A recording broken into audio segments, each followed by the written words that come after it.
rangkuman modul pedagogik buat PPG 2025. Topik 1 yaitu Problem Based Learning atau PBL adalah metode pembelajaran yang berfokus pada pemecahan masalah nyata untuk meningkatkan pemahaman dan keterampilan belajar siswa. PBL mendorong siswa untuk aktif terlibat dalam proses belajar dengan mengidentifikasi masalah, merencanakan strategi, melakukan penyelidikan, dan menyajikan hasil. Karakteristik PBL berpusat pada siswa. Siswa memainkan peran utama dalam proses pembelajaran dengan mengidentifikasi masalah, merencanakan strategi, dan mencari solusi. Berorientasi pada masalah, pembelajaran dimulai dengan masalah yang relevan dengan kehidupan nyata yang mendorong siswa untuk berpikir kritis dan kreatif. Kolaboratif. PBL sering melibatkan kerja kelompok yang memungkinkan siswa untuk belajar dari satu sama lain dan mengembangkan keterampilan sosial. Kemudian aktif. PBL mendorong siswa untuk terlibat aktif dalam proses belajar, bukan hanya sebagai penerima informasi. Kontekstual, masalah yang digunakan dalam PBL relevan dengan konteks kehidupan nyata yang membantu siswa memahami dan menerapkan pengetahuan mereka. Adapun tahapan PBL, 1. Orientasi pada masalah. Siswa diberikan masalah yang relevan dengan kehidupan nyata. Kemudian yang kedua, identifikasi masalah. Siswa mengidentifikasi masalah yang ingin mereka pecahkan. 3. Merencanakan strategi. Siswa merencanakan strategi untuk memecahkan masalah, termasuk sumber daya dan metode yang akan digunakan. 4. Melakukan penyelidikan. Siswa melakukan penyelidikan untuk mendapatkan informasi yang relevan dengan masalah. 5. Mengembangkan dan menyajikan hasil. Siswa mengembangkan solusi untuk masalah dan menyajikan hasil kepada guru atau kelompok. Yang terakhir adalah evaluasi dan refleksi. Siswa mengevaluasi proses pemecahan masalah dan merefleksikan apa yang telah mereka pelajari. Nah, kemudian untuk manfaat PBL, meningkatkan pemahaman. PBL membantu siswa memahami konsep dan prinsip secara lebih mendalam. Kemudian meningkatkan keterampilan berpikir kritis. PBL mendorong siswa untuk berpikir kritis dan analitis dalam memecahkan masalah. Kemudian meningkatkan keterampilan kolaborasi. PBL membantu siswa bekerja sama dengan orang lain dan belajar dari perspektif yang berbeda. Kemudian meningkatkan keterampilan komunikasi. PBL membantu siswa mengembangkan keterampilan komunikasi mereka baik secara lisan maupun tulisan. Kemudian meningkatkan motivasi. PBL dapat meningkatkan motivasi siswa untuk belajar karena mereka terlibat secara aktif dalam proses pembelajaran. Nah, berikut contoh penerapan PBL. Dalam mata pelajaran IPA, siswa dapat diberikan masalah tentang polusi air dan diminta untuk mencari solusi. Dalam mata pelajaran bahasa, siswa dapat diberikan masalah tentang perbedaan budaya dan diminta untuk melakukan penelitian tentang isu tersebut. Dalam mata pelajaran matematika, siswa dapat diberikan masalah tentang cara menghemat energi dan diminta untuk menghitung potensi penghematan. Nah, untuk keterbatasan PBL ini adalah 1. Membutuhkan waktu dan sumber daya. PBL dapat memakan waktu lebih lama daripada metode pembelajaran tradisional. Kemudian membutuhkan bimbingan guru. PBL membutuhkan guru yang terlatih untuk memfasilitasi proses pembelajaran. Kemudian tidak cocok untuk semua siswa. PBL mungkin tidak cocok untuk semua siswa, terutama yang memiliki kesulitan dalam belajar secara mandiri. 2. Project Based Learning atau PJBL adalah model pembelajaran yang menggunakan proyek atau kegiatan sebagai sarana untuk memecahkan masalah. PJBL mendorong peserta didik untuk aktif berpikir kritis, berkolaborasi, dan mengembangkan keterampilan penelitian. Tujuannya mengembangkan kompetensi sikap, pengetahuan, dan keterampilan.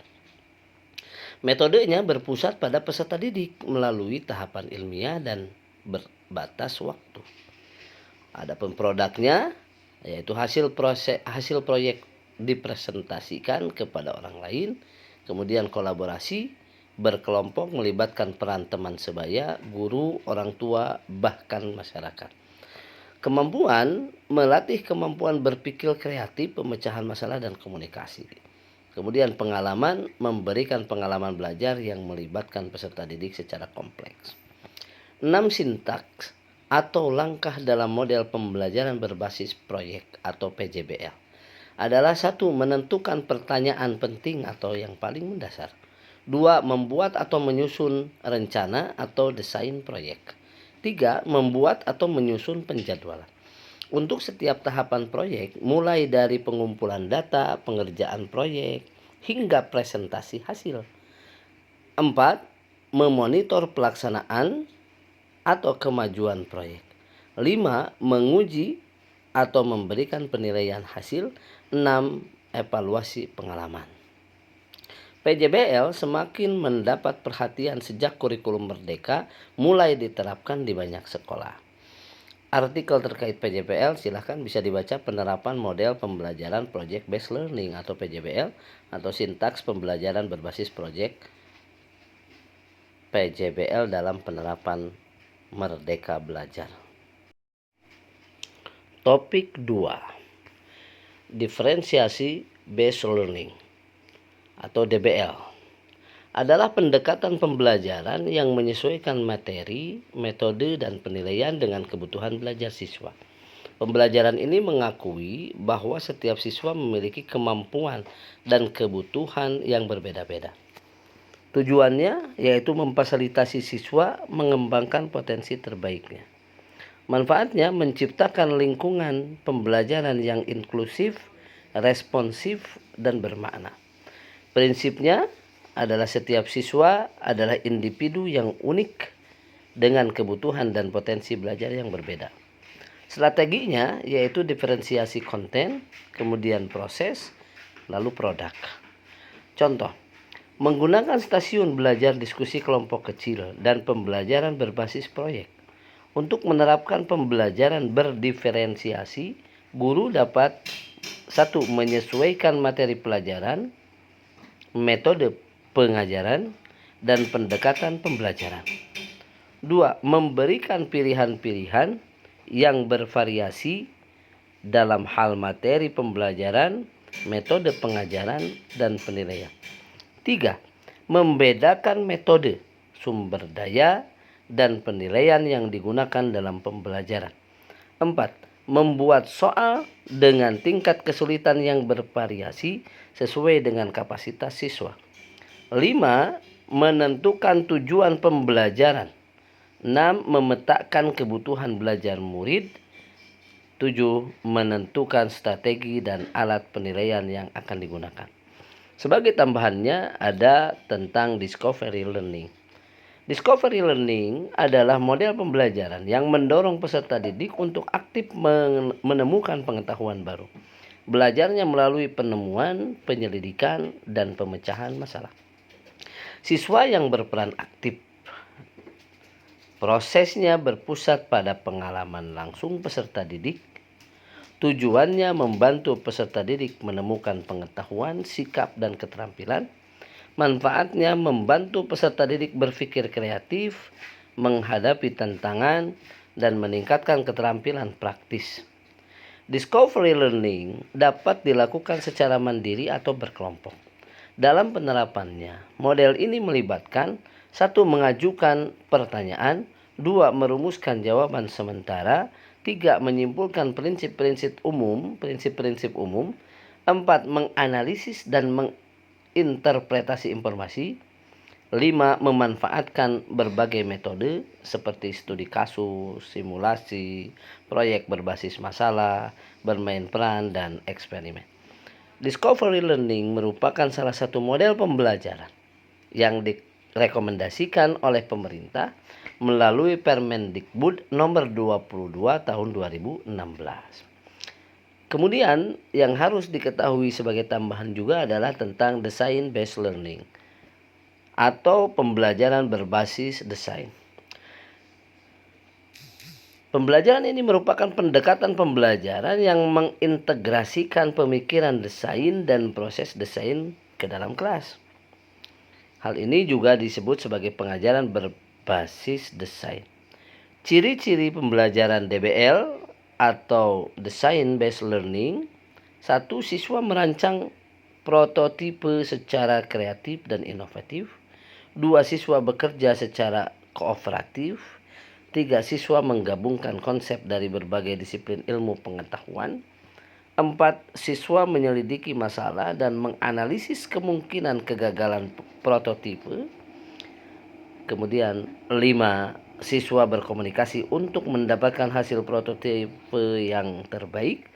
Kemudian yang terakhir, guru berperan sebagai konsultan atau fasilitator. Tujuan dari pembelajaran DBL ini mengembangkan keterampilan observasi, mengembangkan pemikiran ilmiah, mengembangkan kecakapan profesional, mampu mengintegrasikan aspek yang relevan dalam pendidikan, memecahkan masalah akademik, sosial, dan industri. DBL ini dapat diterapkan pada tingkat K12 dan pasca sekolah menengah. DBL merupakan salah satu pendekatan pedagogik berbasis inquiry. Topik 3.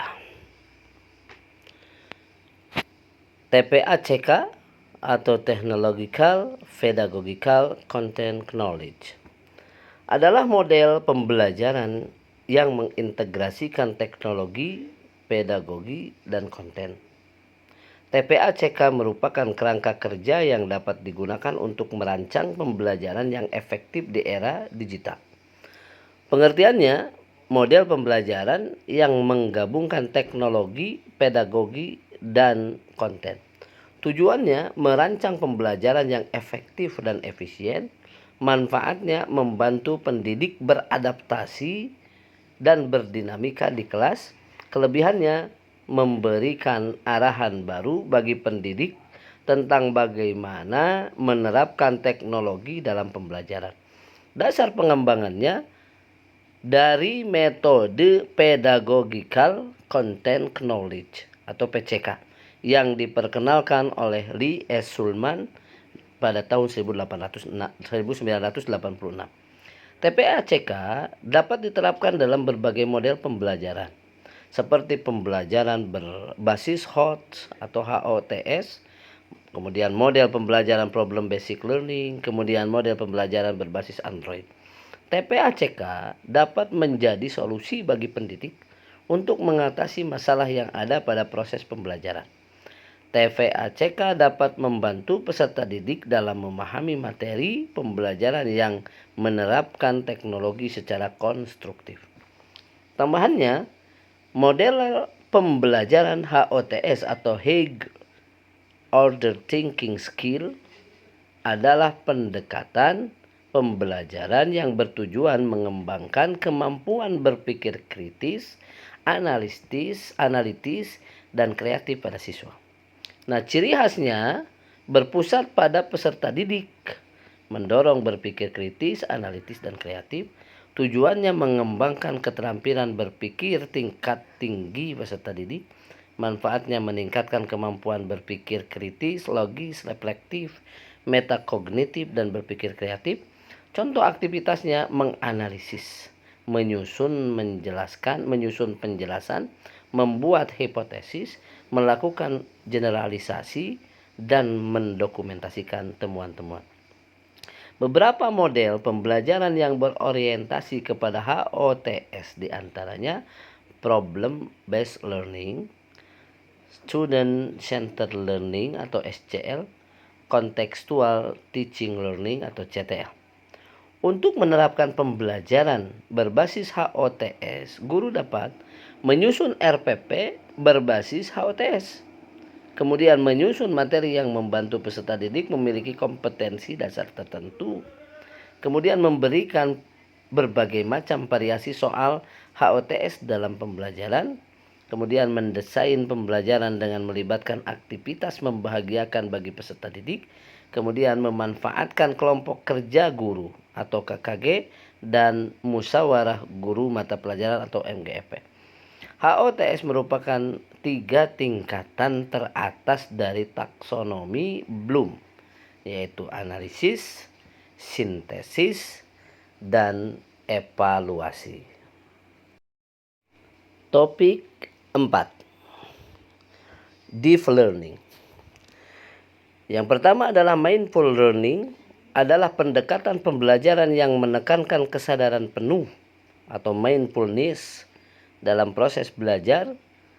Pembelajaran ini membantu siswa fokus, mengurangi stres, dan meningkatkan keterampilan belajar dari kesalahan. Prinsipnya adalah kehadiran penuh, non-judgmental awareness atau fokus pada proses. Tujuannya membantu siswa fokus pada saat ini, mengurangi stres, dan meningkatkan kemampuan belajar dari kesalahan. Manfaatnya, siswa lebih mampu menghindari distraksi dan fokus pada tugas yang dihadapi. Penerapannya adalah latihan pernapasan, jeda refleksi, atau kegiatan menulis jurnal.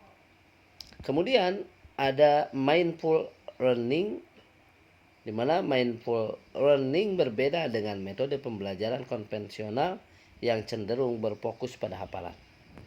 Mindful learning merupakan salah satu pendekatan pembelajaran yang diusulkan oleh Mendikbudrismen dalam kerangka pembelajaran deep learning. Pendekatan deep learning juga meliputi meaningful learning dan joyful learning.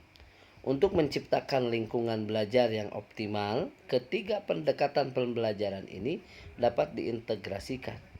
Misalnya, guru dapat memulai pelajaran dengan latihan mindfulness, kemudian mengaitkan topik dengan situasi nyata, kemudian mengakhiri sesi dengan aktivitas menyenangkan yang merangkum materi. Kemudian meaningful learning atau pembelajaran bermakna adalah proses belajar yang menghubungkan informasi baru dengan pengetahuan yang sudah ada. Konsep ini dicetuskan oleh ahli psikologi asal Amerika Serikat, yaitu David Ausubel. Bagaimana terjadi? Siswa menghubungkan pengetahuan baru dengan pengetahuan yang sudah ada. Hasilnya, siswa dapat memahami konsep secara mendalam dan tidak mudah lupa. Tujuannya agar siswa memahami relevansi dan makna pembelajaran dalam kehidupan mereka. Manfaatnya, pengetahuan diterima lebih mudah, tersimpan dalam memori dan bertahan lama. Siswa dapat mengembangkan pemahaman dan menerapkan pengetahuan dalam kehidupan sehari-hari. Ciri-cirinya, siswa terlibat aktif dalam pembelajaran dan menyadari kegunaan ilmu yang dipelajari. Contohnya adalah studi kasus, pengelolaan sampah di sekolah, proyek desain bangunan, simulasi keuangan, permainan matematika interaktif. Dalam pembelajaran bermakna, siswa merasa bahwa apa yang mereka pelajari memiliki makna dan relevansi dalam kehidupan mereka. Untuk mendukung pembelajaran bermakna ini, guru dapat memberikan situasi dunia nyata ke dalam kelas atau mendorong siswa membuat hubungan antara pengetahuan yang dimilikinya dengan penerapannya dalam kehidupan, atau membantu siswa menyadari kegunaan dari ilmu yang dipelajarinya, atau mengkondisikan anak agar bisa fokus belajar sesuai dengan gaya belajar mereka, atau menghubungkan fenomena baru dengan pengetahuan yang dimiliki siswa, atau memilih media yang tepat untuk menjelaskan konsep pengetahuan, atau memberikan pengalaman langsung kepada siswa, atau memberikan kebebasan kepada siswa untuk mengoptimalkan kemampuannya.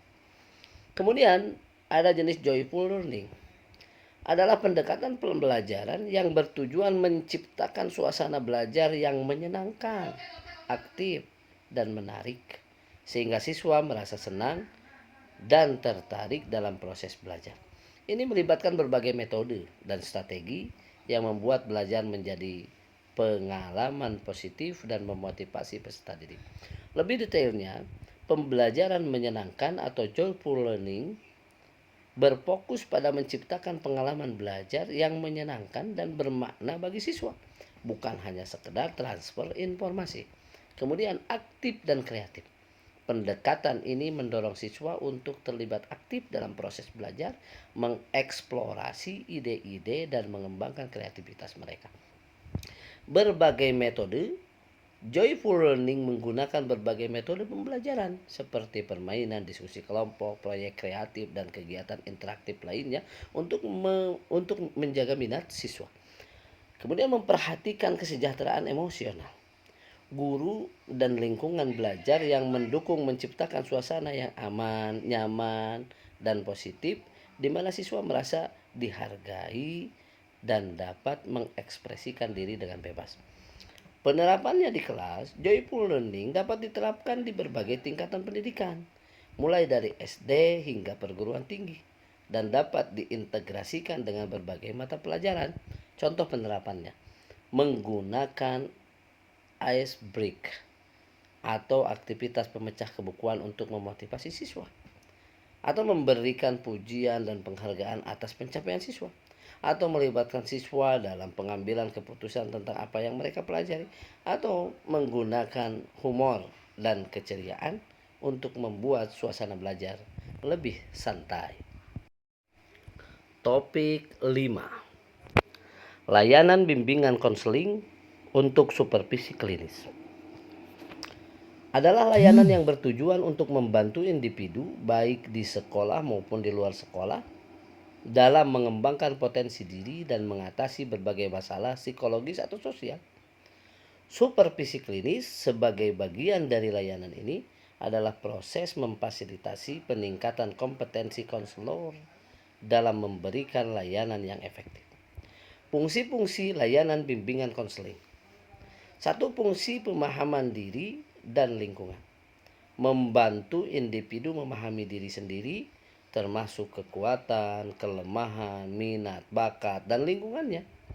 Fungsi fasilitas pertumbuhan dan perkembangan, membantu individu mencapai potensi maksimalnya, baik dalam aspek intelektual, emosional, sosial, maupun spiritual. Fungsi penyesuaian diri, membantu individu menyesuaikan diri dengan lingkungan dan orang lain serta mengatasi masalah yang dihadapi. Fungsi penyaluran pilihan pendidikan, pekerjaan, dan karir, membantu individu dalam memilih jalur pendidikan, pekerjaan, dan karir yang sesuai dengan minat, bakat, dan kemampuannya. Fungsi pencegahan timbulnya masalah, melakukan upaya preventif untuk mencegah timbulnya masalah pada individu seperti masalah sosial, emosional, atau perilaku. Fungsi perbaikan dan penyembuhan, memberikan bantuan kepada individu yang sedang mengalami masalah untuk memperbaiki dan menyembuhkan masalah tersebut. Strategi layanan bimbingan konseling. Bimbingan klasikal, bimbingan yang diberikan kepada sekelompok siswa secara bersamaan. Bimbingan kelompok, bimbingan yang diberikan kepada sekelompok kecil siswa dengan masalah atau kebutuhan yang serupa. Media bimbingan kelompok menggunakan berbagai media seperti film, permainan, atau diskusi untuk memfasilitasi bimbingan kelompok. Asesmen kebutuhan, melakukan penilaian terhadap kebutuhan dan masalah yang dialami individu untuk menentukan jenis bimbingan yang tepat. Selanjutnya adalah supervisi klinis. Definisinya, supervisi klinis adalah proses profesional yang bertujuan untuk meningkatkan kompetensi konselor dalam memberikan layanan yang efektif pada klien. Tujuannya meningkatkan kualitas layanan bimbingan konseling, meningkatkan kompetensi konselor, dan mendorong pertumbuhan profesional konselor. Prosesnya, supervisi klinis melibatkan interaksi antara supervisor atau konselor senior dan supervisi konselor yang sedang diawasi. Nah, tahapannya, supervisi klinis dapat dilakukan melalui beberapa tahap, seperti pra-observasi, kemudian observasi, dan pasca observasi. Modelnya, ada berbagai model klinis, supervisi klinis yang dapat digunakan seperti model pengembangan, model korektif, dan model konseling. Kaitan antara bimbingan konseling dan supervisi klinis berperan penting dalam memastikan kualitas layanan bimbingan konseling. Dengan supervisi klinis, konselor dapat meningkatkan kompetensinya sehingga dapat memberikan layanan yang lebih efektif dan bermanfaat bagi klien. Topik 6. Pendidikan inklusi adalah sistem pendidikan yang mengakomodasi semua siswa tanpa terkecuali, terlepas dari kemampuan, latar belakang, dan kebutuhan belajarnya. Sistem ini bertujuan untuk memastikan bahwa setiap siswa, termasuk mereka yang memiliki kebutuhan khusus, dapat belajar bersama dalam lingkungan yang sama dan mendapatkan kesempatan yang sama untuk berkembang. Karakteristiknya, satu sistem yang terbuka bagi semua. Pendidikan inklusi menerima semua siswa tanpa memandang kemampuan, latar belakang, atau kebutuhan khusus mereka. 2. Pembelajaran yang disesuaikan. Kurikulum dan metode pembelajaran disesuaikan agar dapat memenuhi kebutuhan belajar setiap individu. 3. Interaksi dan kolaborasi. Siswa dengan kebutuhan khusus dan siswa reguler belajar bersama dalam satu kelas dan saling berinteraksi. 4. Pendampingan dan dukungan. Siswa dengan kebutuhan khusus mendapatkan pendampingan dan dukungan tambahan seperti guru pendamping atau guru khusus untuk membantu mereka dalam belajar. 5. Lingkungan yang aman dan nyaman. Sekolah menciptakan lingkungan belajar yang aman, nyaman, dan ramah bagi semua siswa. Manfaatnya adalah memperluas kesempatan belajar. Siswa dengan kebutuhan khusus dapat mengakses pendidikan berkualitas dan mengembangkan potensi mereka secara optimal. 1. Meningkatkan rasa percaya diri. Siswa dengan berkebutuhan khusus dapat meningkatkan rasa percaya diri dan harga diri mereka karena mereka dapat belajar bersama dengan siswa reguler dan mendapatkan dukungan. 2. Meningkatkan kesadaran. Siswa reguler dapat meningkatkan kesadaran dan emosi mereka terhadap siswa dengan kebutuhan khusus. 3. Menumbuhkan toleransi dan keberagaman. Pendidikan inklusi dapat menumbuhkan sikap toleransi dan menghargai keberagaman di kalangan siswa. Contoh, sekolah umum menerima siswa berkebutuhan khusus. Sekolah umum yang menyediakan fasilitas dan layanan yang memadai untuk menerima siswa dengan kebutuhan khusus. Program pendidikan terpadu. Program yang mengintegrasikan siswa dengan kebutuhan khusus ke dalam kelas reguler dengan dukungan guru pendamping. Penggunaan teknologi dalam pembelajaran. Teknologi dapat digunakan untuk membuat pembelajaran lebih interaktif dan disesuaikan dengan kebutuhan setiap individu.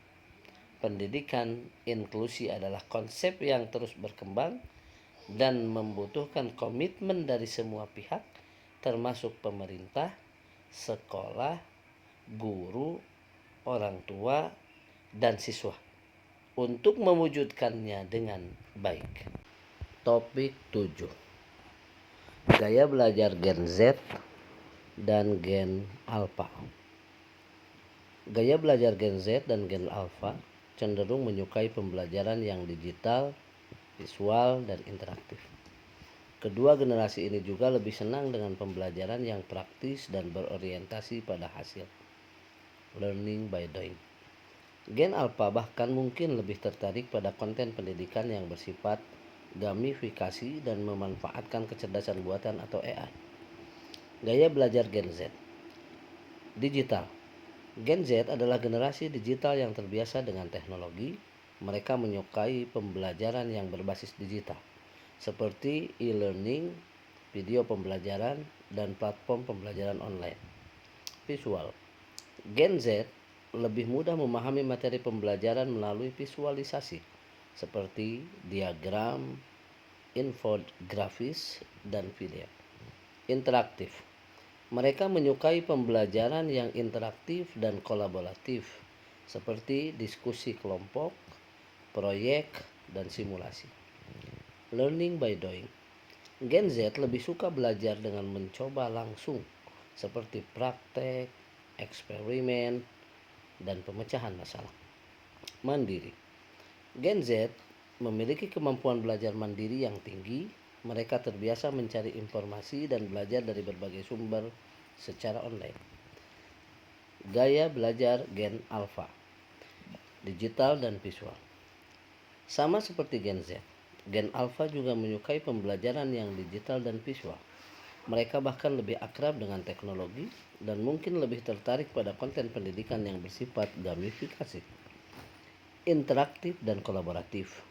Gen Alpha juga menyukai pembelajaran yang interaktif dan kolaboratif, tetapi mereka mungkin lebih tertarik pada pembelajaran yang melibatkan AI dan teknologi canggih. Learning by doing. Gen Alpha juga lebih suka belajar dengan mencoba langsung, tetapi mereka mungkin lebih tertarik pada pembelajaran yang melibatkan simulasi dan permainan. Relevansi. Gen Alpha cenderung tertarik belajar dengan topik-topik relevan dengan kehidupan mereka, seperti kehidupan yang berkelanjutan dan keadilan sosial. Keterampilan. Gen Alpha lebih menyukai pembelajaran yang memadukan keterampilan, seperti berpikir kritis, kreativitas, dan pemecahan masalah. Topik 8. Artificial Intelligence atau AI atau kecerdasan buatan adalah teknologi yang memungkinkan komputer melakukan tugas-tugas yang biasanya dilakukan oleh manusia. AI dapat memecahkan masalah, belajar dari pengalaman, dan mengambil keputusan. John McCarthy dikenal sebagai bapak AI. Ia menciptakan istilah Artificial Intelligence. Cara kerja. Analisis data, identifikasi pola, dan penggunaan informasi untuk membuat prediksi atau mengambil tindakan. Manfaat: membantu pekerjaan manusia, meningkatkan efisiensi, dan mengurangi resiko kesalahan. Aplikasi: asisten virtual, pengenalan wajah, pencarian dan pemrosesan bahasa alami, kendaraan otonom, diagnosis penyakit.